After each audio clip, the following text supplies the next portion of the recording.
నమస్కారం friends, welcome to మంచి మార్గం ఛానల్. ఫార్చునేట్లీ ఆర్ అన్ఫార్చునేట్లీ నేను ఏ రోజు షామీర్పేట్ పర్యటనకు వెళ్ళాను అంటే ఆ రోజే షామీర్పేట్ అంటే సబ్ రిజిస్ట్రార్ పట్టుబడ్డాడు. ఏసీబీకి 10 లక్షల లంచం తీసుకుంటూ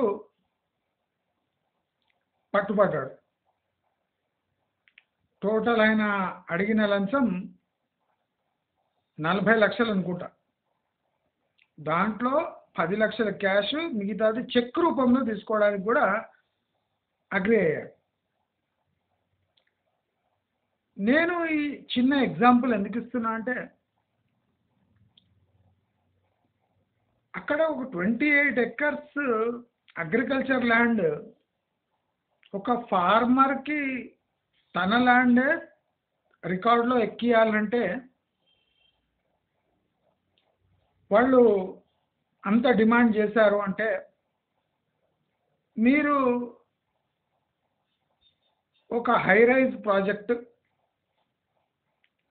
అంటే which is 3,000 crores plus to 6,000 crores plus ప్రాజెక్ట్కి అప్రూవల్ ఇవ్వాలంటే వీళ్ళు ఎంత డబ్బు డిమాండ్ చేసింటారు. నేను ఈ విషయం ఎందుకు ఎత్తుతున్నా అంటే చాలామంది డబుల్ రిజిస్ట్రేషన్స్ లేదా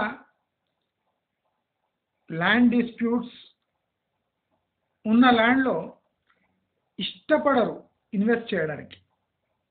అంటే ఏమాత్రం డౌట్ ఉన్నా దే విల్ విత్డ్రా. కానీ విడ్డూరం చూడండి, ఈ హై రైజెస్కి బ్లైండ్ పర్మిషన్స్ ఇచ్చారు. బ్లైండ్ పర్మిషన్స్ ఇచ్చినా అది టీవీల్లో వచ్చినా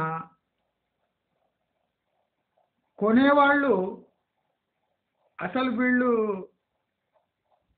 అంటే బేసిక్ ఎడ్యుకేటెడా కాదా అనిపిస్తుంది సార్.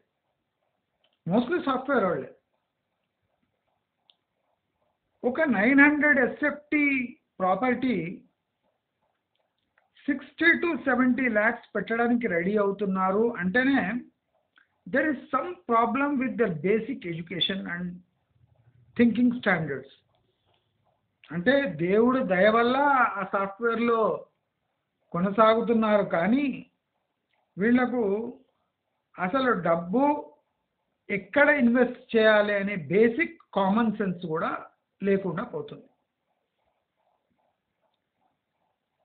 ఇప్పుడు మన షామీర్పేట్ అనుకోకుండా చూడండి, ఏ రోజు నేను షామీర్పేటలో అడిగి పెట్టానో ఆ రోజే ఆ ఏసీబీ వాళ్ళలో ట్రాప్ అయ్యాడు.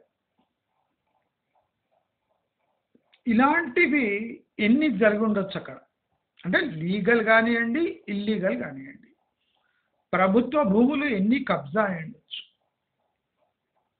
ఇప్పుడు వాసవి గ్రూప్ మీదనే చెరువు ల్యాండ్లో హై రైజెస్ పర్మిషన్ తీసుకున్నారని అలిగేషన్స్ వస్తున్నాయి. ఈవెన్ ప్రెస్టీజ్ గ్రూప్ కూడా ఆ తోవలోనే వస్తుంది. ప్లస్ ఈ మై హోము, అదే కాకుండా రాజపుష్ప అనే ఫేమస్ బిల్డర్స్ కూడా కొన్ని చోట్ల చెరువు ప్రాపర్టీస్లో హై రైజెస్కి పర్మిషన్ తీసుకున్నారు. అంటే అసలు ఈ పర్మిషన్స్ ఎలా వస్తున్నాయి, అసలు మన హై రైజ్ ఏ ప్రాపర్టీ అంటే ఏ బేస్ మీద ఉంది అని కూడా చెక్ చేసుకోకుండా ఈ ప్రాపర్టీ డెవలపర్స్ యొక్క పేరు విని ఫ్లాట్ బుక్ చేసుకుంటున్నారు. నేను ఏం చెప్పదలుచుకున్నా అంటే ఒక ప్లాట్ కొనడానికి నానా తిప్పలు పడే మనము ఒక ఫ్లాట్ అంటే ఏ ల్యాండ్ బేస్ లేకుండా యూడిఎస్ బేస్ మీద ఒక 70 లక్షలు పెట్టడానికి రెడీ అవుతున్నాము అంటే ఎంత కేర్ఫుల్గా ఉండాలి. జస్ట్ మనం ఇమాజిన్ చేసుకుంటేనే the scale of problem is mind boggling. నేను చెప్పాను కదా, అంటే ఎలక్షన్ కన్నా 3 months ముందు 1200 ప్రాజెక్ట్స్కి వితిన్ 2-3 daysలో అప్రూవల్ ఇచ్చేశారు. అంటే ఒక ప్రాజెక్ట్ అప్లై చేసుకుంటే 3 daysలో పర్మిషన్ వచ్చేసింది. అంటే దీనికన్నా దారుణం దరిద్రం ఇంకోటి ఉండదు. సరే, అదొక వంతు, బ్రైబరీ ఒక వంతు అయితే, ఈ ప్రాపర్టీస్ యొక్క పర్మిషన్స్ చాలా డేంజరస్ పర్మిషన్స్. అయితే బ్యాంక్స్ వాళ్లకు రిటర్న్స్ వచ్చే వరకు నో ప్రాబ్లం. వన్స్ బ్యాంక్స్కి అనుమానం వచ్చింది regarding the authenticity of project, and if the project is not future proof, then what is the situation? ఇప్పుడు హై రైజెస్తో అదే జరుగుతుంది. అందరూ అలర్ట్ అయిపోండి, పిచ్చి పిచ్చి ప్రశ్నలు వేయబోకండి. చాలా దారుణమైన స్థితిలో ఇప్పుడు అన్ని హై రైజెస్ వచ్చేసినాయి.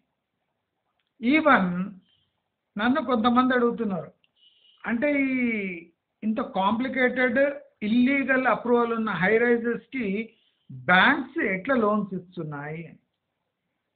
అందరూ ఒకటి తెలుసుకోవాలి, bank is a commercial entity.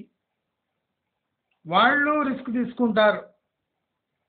Famous builders పేరు ఉంటే వాళ్ళ అప్రూవల్ ఇన్స్టెంట్గా ఉంటుంది. అక్కడ కూడా బ్రైబరీ ఉన్నది. అంటే ఒక ప్రాజెక్ట్కి బ్యాంక్ అప్రూవల్ ఇవ్వాలని అంటే టాప్ టు బాటమ్ బ్రైబ్స్ తీసుకోకుండా ఏ బ్యాంక్స్ లోన్స్ అప్రూవ్ చేయవు, ప్రాజెక్ట్ ఫైనాన్స్ చేయవు. అంటే బేసిక్ డిపిఆర్ మీద ప్రాజెక్ట్ ఫైనాన్స్ ఇస్తున్నారు అంటే అక్కడ బ్రైబరీ గ్యారంటీ ఉంటుంది. అది ఎంత రెప్యూటెడ్ బిల్డర్ అయినా he has to pay amount to the senior personal of any bank. ఇప్పుడు ఆ ప్రాజెక్ట్ ఏ బ్యాంక్ అయినా ఫైనాన్స్ చేయొచ్చు, కానీ వీళ్ళ ప్రాజెక్ట్ ఎంత రిస్క్లో ఉంది అని చూసుకొని బ్యాంక్స్ కూడా దానికి తగ్గట్టే ఫైనాన్స్ చేస్తాయి. ఇక్కడనే బ్యాంక్ సీనియర్ పర్సనల్కి ఆపర్చునిటీ వస్తుంది. అంటే ఈ ప్రాపర్టీ డబుల్ రిజిస్టర్ అయిందా, ఈ ప్రాపర్టీ చెరువులో ఉందా, ఈ ప్రాపర్టీ ఒక అంటే అసైన్డ్ ల్యాండా, అసైన్డ్ కన్వర్టెడ్ ల్యాండా, ఇవన్నీ రిస్క్ లోపలే వస్తాయి. అంటే హై రిస్క్ భూములు ఇవన్నీ. సో మనం ఇప్పుడు చూస్తున్న ప్రాజెక్టులు అట్లీస్ట్ 60% ప్రాజెక్ట్స్ హై రిస్క్ ల్యాండ్స్లో కట్టినవే ఉన్నాయి. దాని పేరుతో సహా ప్రాజెక్ట్తో సహా నా దగ్గర డీటెయిల్స్ ఉన్నాయి. దయచేసి నా మాట గమనించండి. 60% projects are built on problematic lands. అంటే టెంపరీగా జనాలను మేనేజ్ చేసి అక్కడ హై రైజెస్ కట్టి పారేసేది తప్ప వాళ్ళ దగ్గర లీగలీ అంటే బైండింగ్ అగ్రిమెంట్స్ చాలా తక్కువ ఉన్నాయి. అంటే ఆ ల్యాండ్ యొక్క లీగాలిటీ డౌట్ఫుల్గా ఉంది. అయినా అక్కడ బ్యాంక్ అప్రూవల్స్ ఉన్నాయి, అంటే బ్యాంక్ లోన్ అప్రూవల్స్ ఉన్నాయి. దీనికన్నా డేంజరస్ సిచ్యువేషన్ ఇంకోటి ఉండదు. When builders and banks put together try to fool investors, this is the most pathetic system for any business. అంటే ఇక్కడ ఫైనాన్సర్ కూడా ప్రమోటర్ కూడా ఇద్దరు కుమ్మక్కై ఎవరు థర్డ్ పార్టీ దట్ ఈస్ బయర్ని ఫూల్ చేయడానికి క్రిమినల్ ఇంటెన్షన్తో ఇద్దరు ఒక చోట వస్తారో అక్కడ మోస్ట్ డేంజరస్ సిచ్యువేషన్స్ ఏర్పడుతున్నాయి. కానీ జనాలు అసలు అన్ఎడ్యుకేటెడ్ ఈడియట్స్ లాగా అదేదో బంగారం దొరికినట్టు 30 ఫ్లోర్లు 10 అంతస్తుల్లో 30 అంతస్తులు 40 అంతస్తుల్లో 70 లక్షలు పెట్టి 900 ఎస్ఎఫ్టీ కొంటున్నారు, 1100 ఎస్ఎఫ్టీ కొంటున్నారు. బాత్రూమ్ లాగా ఉన్నాయి బెడ్రూమ్లు. ఒక మోడల్ ఫ్లాట్ చూసి మీరు ఫ్లాట్ కాకండి. నేను ఒక మోడల్ ఫ్లాట్ చెక్ చేశాను, మెజర్మెంట్స్ తీసుకొని చెక్ చేశాను. వాళ్ళు ఆ మోడల్ ఫ్లాట్ 1100 ఎస్ఎఫ్టీ దాని టోటల్ ఇంటర్నల్ కార్పెట్ ఏరియా ఉంది. వాళ్ళు అమ్ముతున్నది 900 ఎస్ఎఫ్టీ. మీరు చూడండి 900 1100 ఎస్ఎఫ్టీ అంటే 200 ఎస్ఎఫ్టీ గ్యాప్ ఉంది. ఒక మోడల్ ఫ్లాట్ 1100 ఉంది, వాళ్ళ యాక్చువల్ ఫ్లాట్ అమ్మేది 900 ఎస్ఎఫ్టీ ఉంది. కానీ అందరికి మోడల్ ఫ్లాట్ చూపించి వాళ్ళు 900 ఎస్ఎఫ్టీ ఫ్లాట్ అమ్మేస్తున్నారు. అంటే ఒక బయ్యర్ 900 ఎస్ఎఫ్టీ ఫ్లాట్లో పోయి సేమ్ కార్పెట్ ఏరియాలో మోడల్ ఫ్లాట్ని దించడానికి పోతే కంజెస్టెడ్ అయిపోతుంది. అంటే 1100 ఎస్ఎఫ్టీలో ఉన్న ఫ్లాట్లో ఉన్న వార్డ్రోబ్ 900 ఎస్ఎఫ్టీలో పడతలేదు. అంటే ఎవరైనా మోడల్ ఫ్లాట్లో పోతే ఎవరు చెక్ చేసుకోరు కదా. నేను ఇంకో ఫ్లాట్ చెక్ చేస్తే 1350 ఉన్న ఫ్లాట్ 1350 ఉన్న ఫ్లాట్ మోడల్ ఫ్లాట్. అంటే ఒక బిల్డర్ మోడల్ ఫ్లాట్ చూపిస్తుండు 1350, అతను అమ్మేది 1050. అంటే 250 ఎస్ఎఫ్టీ మోడల్ ఫ్లాట్లో ఎక్కువ ఉంది, యాక్చువల్ అమ్మేది 1050. దాంట్లో కూడా అంతే. కిచెన్ ఏరియా కానీ మన మెయిన్ సిట్అవుట్ కానీ లేదా డైనింగ్ ఏరియా కానీ టోటలీ డిఫరెంట్ ఉన్నాయి. ఇక్కడ ఇచ్చిన పూజా రూమ్కి ఇచ్చిన సందు మోడల్ ఫ్లాట్లో ఉన్న పూజా రూము అక్కడ వచ్చే వరకు కనిపిస్తూనే లేదు. అంటే వార్డ్రోబ్నా లేదా కిచెన్ కట్ట కడితే అక్కడ మోడల్ ఫ్లాట్లో కనిపించిన మోడల్ ఇక్కడ దింపేస్తే అక్కడ ఏం ఫిట్ అవుతలేదు. ఎందుకు అవుతలేదు? ఎందుకంటే మోడల్ ఫ్లాట్ ఈజ్ 250 ఎస్ఎఫ్టీ ఎక్కువ ఉంది ప్రాక్టికల్ ఫ్లాట్ కన్నా. అంటే ఇది మోసం కాదా అని అడుగుతున్నా. 420 కింద కేసు బుక్ చేయొచ్చు. అంటే ఈ కొన్న వాళ్ళంతా సాఫ్ట్వేర్ సన్నాస్. అంటే తమ పార్ట్స్ తమకు మొన్ననే తెలిసింటాయి. అలాంటి వాళ్ళు పెయింట్ చేసుకొని ఇమీడియట్గా ఫ్లాట్ కొన్నారు. మొన్న తమ పార్ట్స్ తమకు తెలిసిన వాళ్ళు సడన్గా లేచిండ్రు, మన పార్ట్స్ మనకు తెలిసినాయి అని సంతోషపడి సడన్గా ఇప్పుడు ఫ్లాట్స్ కొనడం స్టార్ట్ చేసి, ఇప్పుడు మన పార్ట్స్ మనకు తెలిసిన వాళ్ళు సడన్గా ఫ్లాట్స్ కొంటే ఇట్లాగే ఉంటుంది. కొంతమందికి అయితే ఈ డైనింగ్ రూము ప్లస్ ఈ మెయిన్ హాల్ అసలు ఎక్కడున్నాయి? అసలు ఇది కంజెస్టెడ్ ఏరియానా కాదా? మన దగ్గర ఏ వస్తువులు ఉన్నాయి? ఆ వస్తువులు మనం కొనే కొత్త ఫ్లాట్లో ఫిట్ అవుతాయా లేదా కూడా అంచనా లేకుండా ఒక మోడల్ ఫ్లాట్ని చూసి దాంట్లో కొనేస్తున్నారు. అంటే ఇంత పిచ్చి అమాయకులు ఉన్నారు. వీళ్ళకు ఆ మోడల్ ఫ్లాట్స్లో ఏం చూస్తారో అదే తమ ఫ్లాట్గా ఊహించుకొని they immediately pay the advance. కానీ ప్రతి ఒక్క బయర్ ఒకటి గుర్తుంచుకోవాలి, everybody has got his own life style, his own imagination, his way of life, and his habits. Generally, మన హ్యాబిట్స్ మన హౌస్ డిజైన్ ని సూచిస్తాయి. But unfortunately people are seeing those model flats and they decide that they should go for this flat. అంటే ఈ flat కొనాలి అని decide అయ్యేది model flat చూసినాకనే. అసలు చాలా మంది బయర్స్ రెప్యూటెడ్ బిల్డర్స్ అని ఒక పేరు పెట్టుకుంటే అసలు ఏ డాక్యుమెంట్ చెక్ చేస్తలేరు. నాకున్న సమాచారం ప్రకారము అట్లీస్ట్ ఒక 40% buyers are not even seeing the land documents of that high rise. 40%. And 20% కి అది చూసే వాళ్ళకు కూడా తూతూ మంత్రంగా చూస్తున్నారు.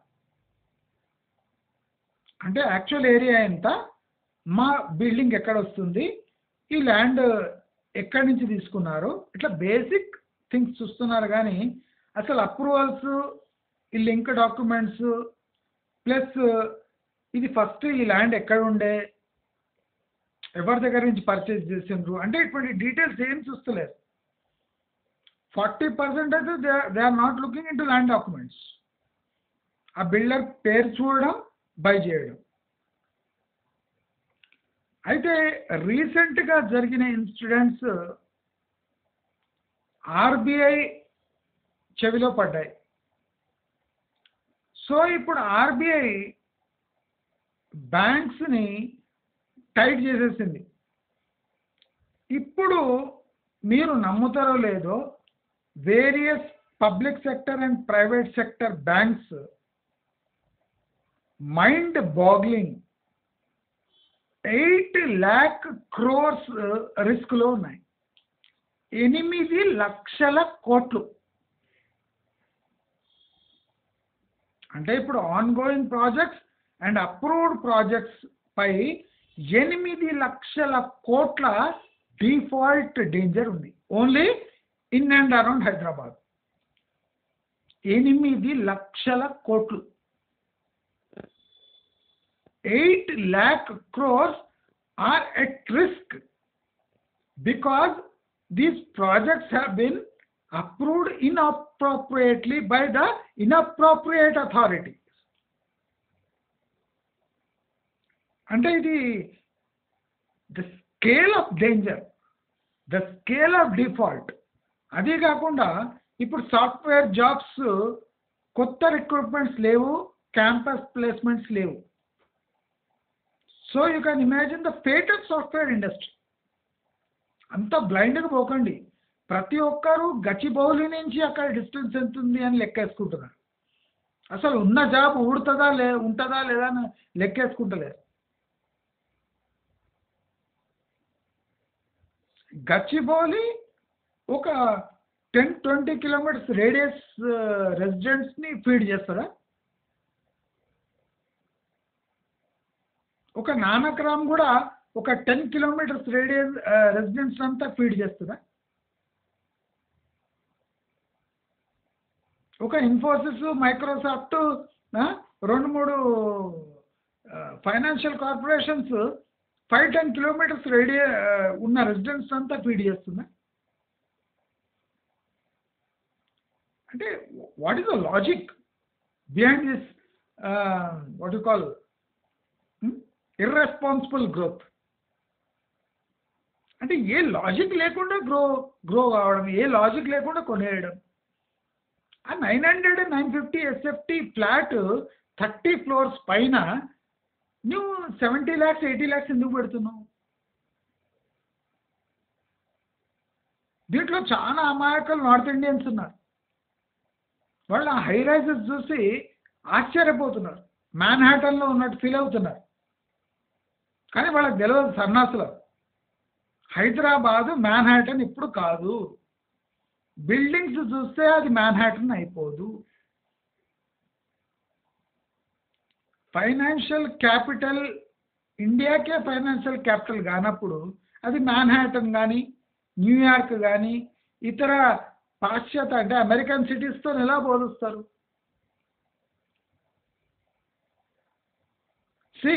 ఒకటి హార్డ్ రియాలిటీ మనం గుర్తుపెట్టుకోవాలి.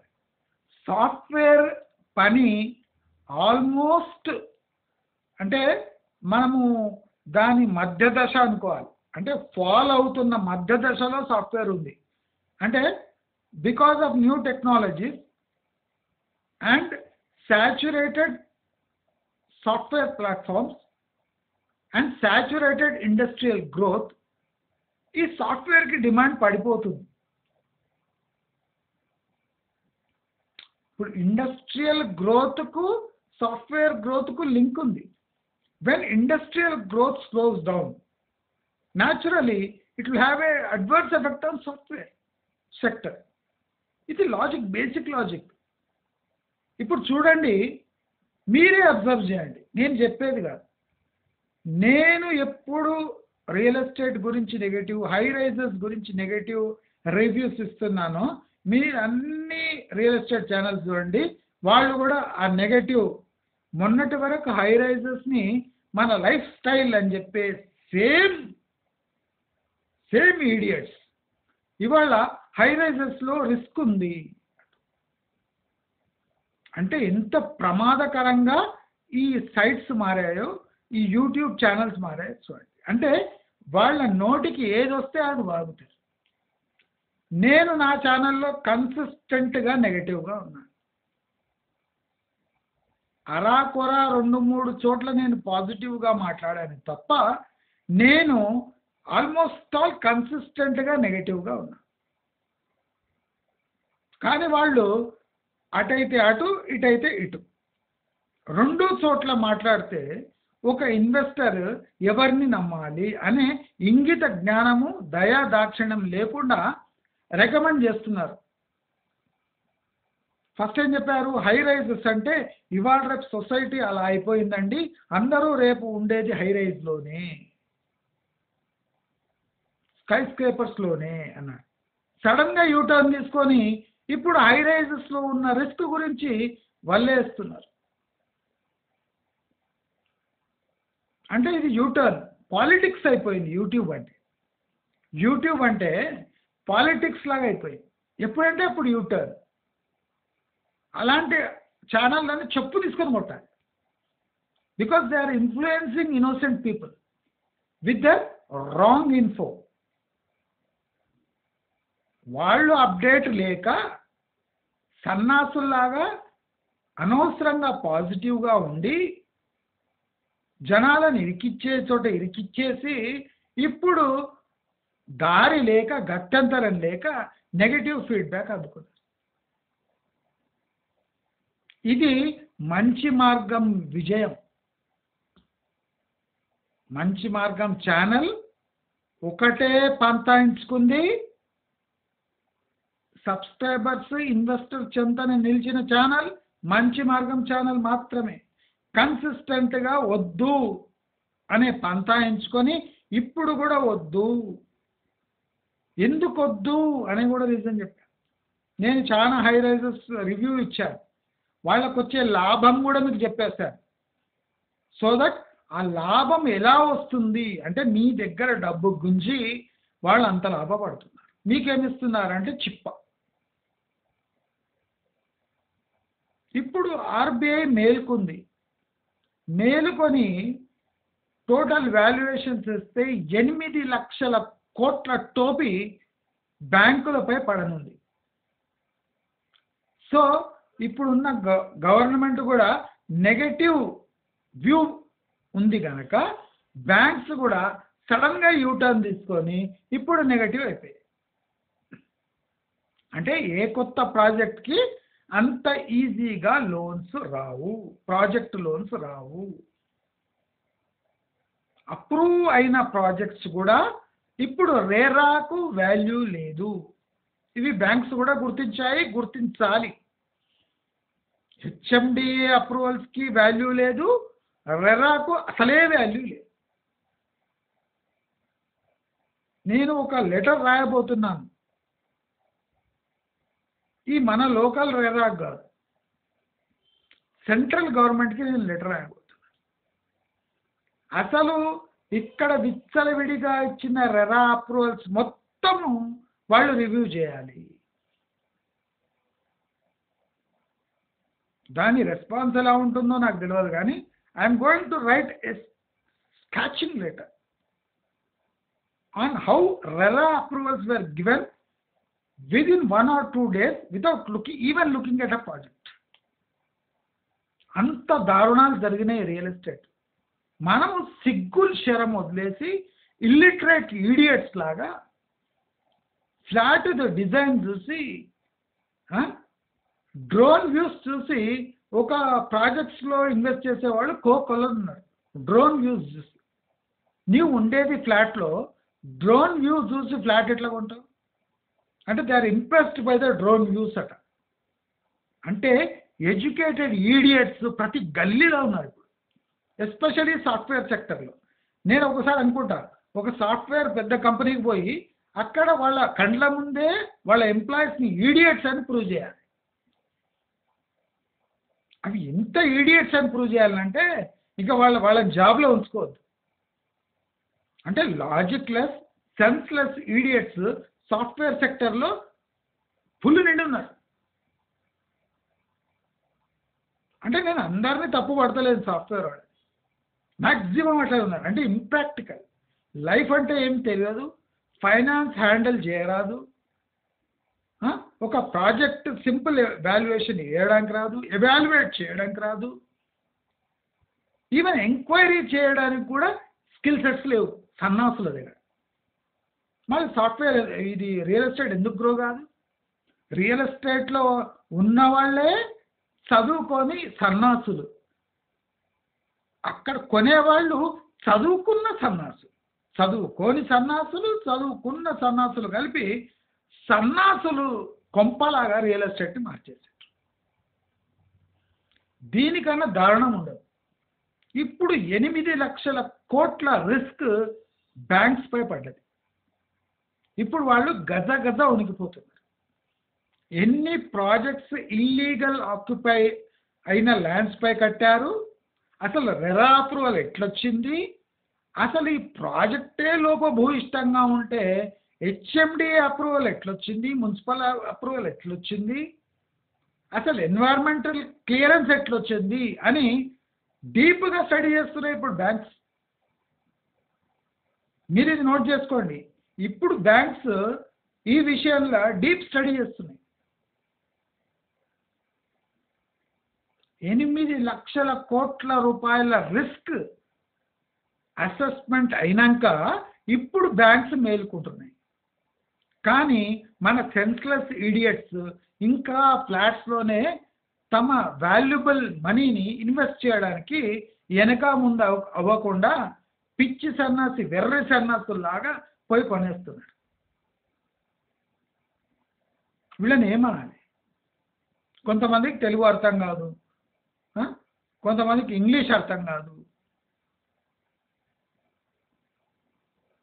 ఆ రిస్క్ చూడండి, స్కేల్ ఆఫ్ రిస్క్. అట్లీస్ట్ భూమి అన్నా ఉందంటే భూమి కూడా ఉండదు. ఈ హై రైజెస్లో యూడిఎస్ చాలా తక్కువ ఉంటుంది. అంటే కొన్నోడు బలి పశువు. నెగటివ్ యూడిఎస్ ప్రాజెక్ట్స్ని బ్యాంక్స్ ఎట్లా అప్రూవ్ చేస్తే నాకు విచిత్రంగా ఉంది. నెగటివ్ యూడిఎస్ ప్రాజెక్ట్ని మీరు ఎట్లా అప్రూవ్ చేస్తారు? ఏ బేసిస్ మీద అప్రూవ్ చేస్తారు? అదేం చీప్ ఉన్నాయా? 90 lakhs above up to 1.75 crores to 3 crores properties ఉన్నాయి. మీరు ఏ బేసిస్ మీద 3 crore ప్రాపర్టీ ఫైనాన్స్ చేస్తారో నాకు అర్థం కాదు.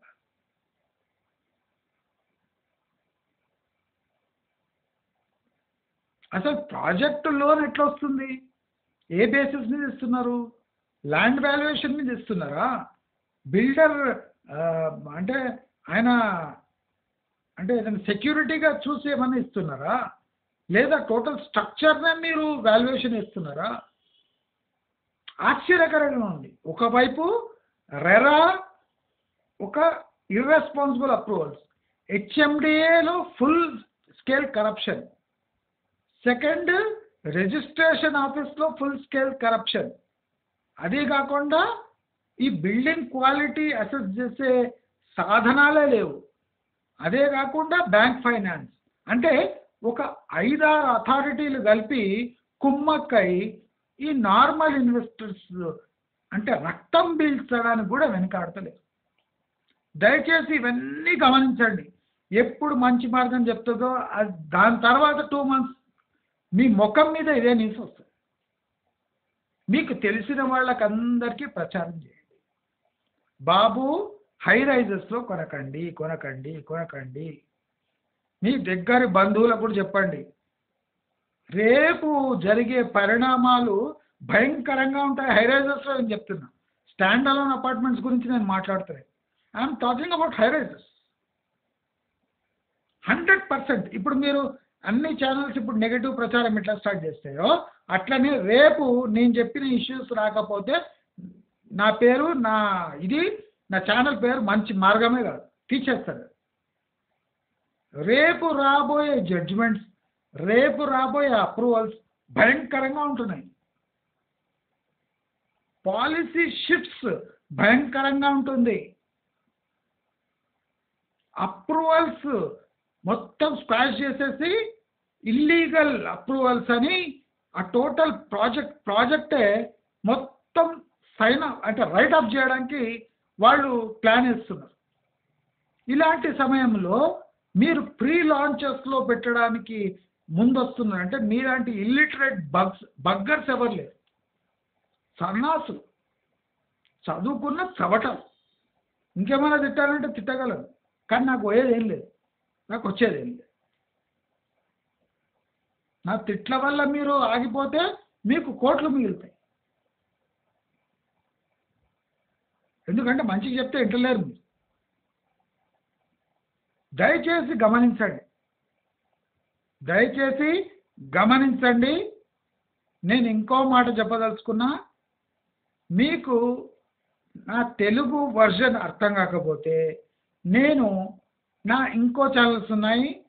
నావి ప్రైమై టీవీ కానివ్వండి, ల్యాండ్ నూడిల్ కానివ్వండి, నా ఫేస్బుక్ లింక్ కానివ్వండి, నా ఇన్స్టాగ్రామ్ లింక్ కానివ్వండి, నా కుకింగ్ ఛానల్ లింక్ కానివ్వండి, అన్నీ నేను డిస్క్రిప్షన్లో ఇస్తాను.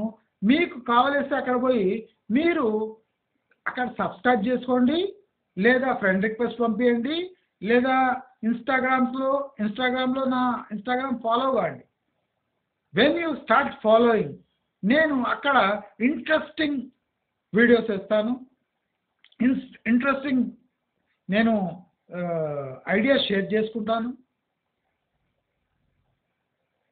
వన్స్ ఐ గెట్ బూస్ట్, నా బ్యాంక్ అకౌంట్ నంబర్ కూడా ఇచ్చాను. మీరు ఫైనాన్షియల్ ఏదైనా సహాయం చేస్తుంటే నా బ్యాంక్ అకౌంట్కి మీకు తోచినంత మీరు సహాయం చేయొచ్చు. నేను చెప్పే ఇన్ఫర్మేషన్ మీకు లక్షలు కోట్లు మిగిలిస్తాయి. మీ లైఫ్లో ఉన్న రిస్క్ను ఆల్మోస్ట్ జీరో చేస్తాయి. Just listen to my videos. నేను ఆషామాషిగా నేను ఏది బయట పెట్టాను, మీకు ఆల్రెడీ చెప్పినాను. విత్ ప్రూఫ్ నా దగ్గర ఉన్నాయి. పెద్ద పెద్ద బిల్డర్స్ లేక్ ల్యాండ్స్లో హై రైజెస్ అప్రూవల్ తీసుకొని రెరా అప్రూవల్ కూడా వచ్చేసింది. దయచేసి అలర్ట్ అయిపోండి. నా దగ్గర ప్రూఫ్స్ ఉన్నాయి, అందుకోసం చెప్తున్నా. దయచేసి అలర్ట్ అయిపోండి. The land on which these high rises have been built are illegal. Almost 40% are built on doubtful properties, litigation properties. అలాంటి చోట మీరు ఫ్లాట్ తీసుకొని ఏం యూడిఎస్ వస్తుంది, మీరు ఎట్లా దాంట్లో ఉంటారు, అది ఇన్వెస్ట్మెంట్గా ఎట్లా పని వస్తుంది. ఈ ఎన్ఆర్ఐస్ ఇక్కడ ఉన్న వాళ్ళకే గతి లేదంటే ఎన్ఆర్ఐస్ అక్కడి నుంచి ఇన్వెస్ట్ చేస్తున్నారు, వాళ్ళ బ్రతికేంది. ఎన్ఆర్ఐలను కూడా అలర్ట్ చేయండి. నేను డిస్క్రిప్షన్లో ఉన్న నా లింక్స్ ఇస్తున్నాను, అక్కడ మీరు సబ్స్క్రైబ్ చేసుకోండి, ఫ్రెండ్ రిక్వెస్ట్ పంపించండి. ఇన్స్టాగ్రామ్లో మీరు మెంబర్గా చేరొచ్చు. నా ఇంగ్లీష్ ఛానల్ నుండి ఉంది ఒకటి, ల్యాండ్ నూడిల్ అని, దాన్ని సబ్స్క్రైబ్ చేసుకోండి. నేను ఇంగ్లీష్లో వీడియోస్ లోడ్ చేయబోతున్నా. నేను టోటల్ ప్లాన్ వేసుకున్నా. 1 by 1 I will target my channels. I will give you beautiful info. నాకు వ్యూస్ కావాలి. వ్యూస్ వస్తే నాకు ఆత్మస్థైర్యం వస్తుంది. నా కొట్లాడే తత్వము రెట్టింపు అవుతుంది. నా మంచి మార్గం ఛానల్ ఆల్మోస్ట్ 9,300 దాటిపోయింది. ఇవాళ 9,300 సబ్స్క్రైబర్స్ దాటిపోయింది. Almost all 11 lakh views with 1,30,000 plus watch hours. ఇది గ్రేట్. 11 lakh వ్యూస్ వచ్చేది పెద్ద గ్రేట్ కాదు, కానీ నా ఛానల్కి 1,30,000 ప్లస్ వాచ్ అవర్స్ వస్తుంది. That is the beauty of my channel. దయచేసి అందరూ నా ఛానల్ని సబ్స్క్రైబ్ చేయండి. మీకు తోచినంత డొనేషన్ నా అకౌంట్లో లింక్ ఇస్తున్నాను, దాంట్లో వేయండి. మీకు అద్భుతమైన ఇంటర్నల్ ఇన్ఫర్మేషన్ నా దగ్గర ఉంది, నేను తప్పకుండా షేర్ చేస్తాను. మీరు బ్లైండ్గా మీ ఇంట్లో కూర్చొని డిసిజన్ తీసుకునేలాగా చేసే బాధ్యత నాది. నేను ఏది 2 months 3 months ముందు చెప్తానో అది 3 months తర్వాత వేరే వాళ్ళు పికప్ చేసుకుంటారు. That is the great advantage that I give to my subscribers. మీరు ఇది గుర్తించి నా ఛానల్ని నిలబడేటట్టు చేయండి. మీ ఇంట్లో కూర్చొని సింపుల్గా డిసిషన్ తీసుకునేటట్టు చేసే బాధ్యత నాది. నేను రెట్టింపు ఉత్సాహంతో పనిచేయాలంటే మీ దగ్గర నుంచి ఆ రిక్వైర్డ్ బూస్ట్ కావాలి. అందరూ పంతా మారుస్తున్నారు, కానీ మంచి మార్గం పంతా మార్చదు. సబ్స్క్రైబర్స్ వైపే ఉంటుంది, ఇన్వెస్టర్స్ వైపు ఉండి పోరాడుతుంది. ఇప్పుడు నేను సెంట్రల్ గవర్నమెంట్కి కూడా ఒక లెటర్ రాయబోతున్నాను విత్ డీటెయిల్స్.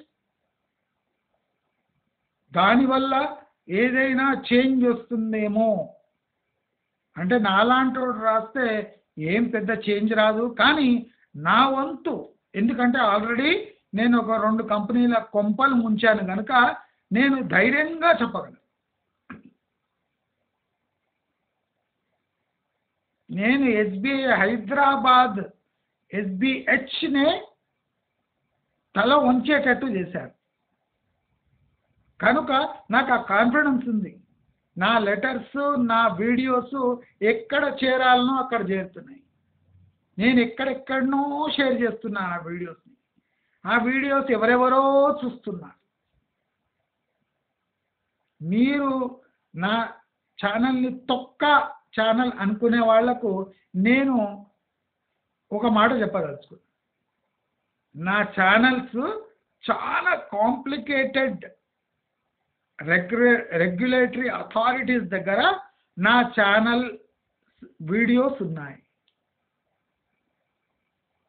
దానికి నేను ఇంగ్లీష్ ఎక్స్ప్లెనేషన్ కూడా వాళ్ళకి ఇచ్చాను. దీనికన్నా ఎక్కువ చెప్పదలుచుకోలేదు.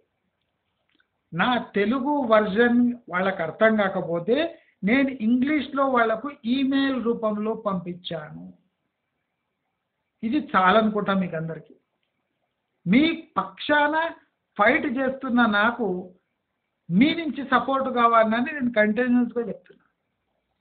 తప్పకుండా దీంట్లో నేను విజయం సాధిస్తా, with or without your help. ఇది కూడా చెప్పేస్తా.